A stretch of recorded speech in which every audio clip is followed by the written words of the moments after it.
we'll guide you through how to implement Vercel Observability. If you find this helpful, consider subscribing and liking the video. First, go to the Vercel dashboard and log in to your account. Once you're in, head over to your project list and select the project you want to add observability to.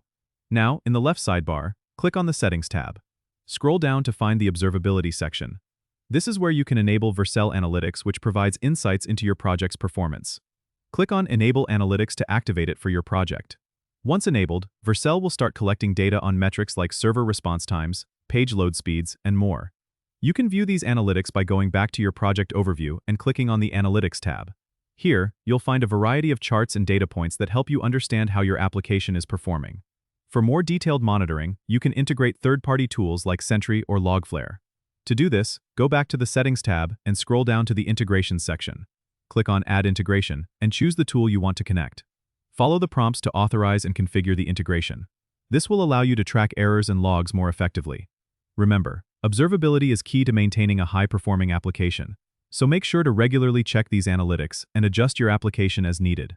Don't forget to subscribe and comment if this helped you out.